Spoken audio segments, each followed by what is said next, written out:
Hey, good morning.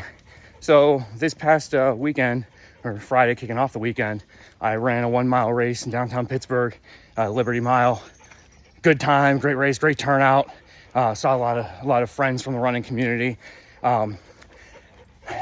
Typically after a race, I like to look and see how I did. Yes, I'm running against myself, but also there's a point where I'm comparing myself to where do I fall in my age group overall against other runners. I just like to see where I fall. Maybe not always the healthiest mentality, and this was a time that kind of exposed it. Typically marathons, 5Ks, 10Ks, if I look at the overall results, I'm usually in like the top 25%ish, right? I consider myself like a front of the middle of the pack runner. But this race, I was only at like 33% overall.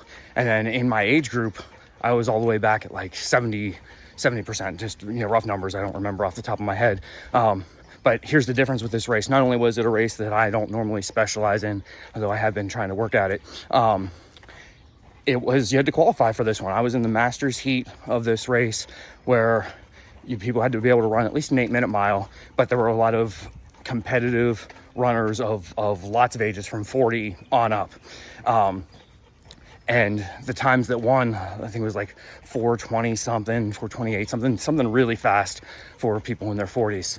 And I was with some pedigree runners that I have a lot of respect for, and swimming in those waters, it makes sense that my percentage would not be as high as whenever I'm running against general populace. So something to consider when you're comparing yourself against others is what kind of waters are you swimming in, right? If you are at the front and you're winning, but it's a small local race, that's great, congratulations, but also that doesn't make you an Olympian.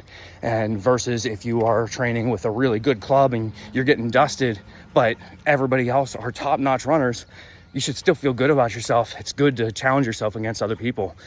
There are articles that I've seen talking about how the average marathon times in America are slowing down, and they're suggesting that we're becoming worse runners because of it. And I don't think that's what those numbers show. I think they're showing increased accessibility, and that we have more people going out and testing themselves and trying to run to finish something that is a personal challenge for them. And maybe we got more people who have a healthy attitude of not being so concerned about their times and just finding ways to challenge themselves, and maybe they're just happy finishing, or maybe they're getting PRs for themselves, and that's good, even if they are a back of the pack runner. So try not to compare yourself against others too much. When you do compare yourself against others, take note of what waters you're swimming in, and ultimately have fun out there, because that's what it's all about. All right, have a good week, everyone.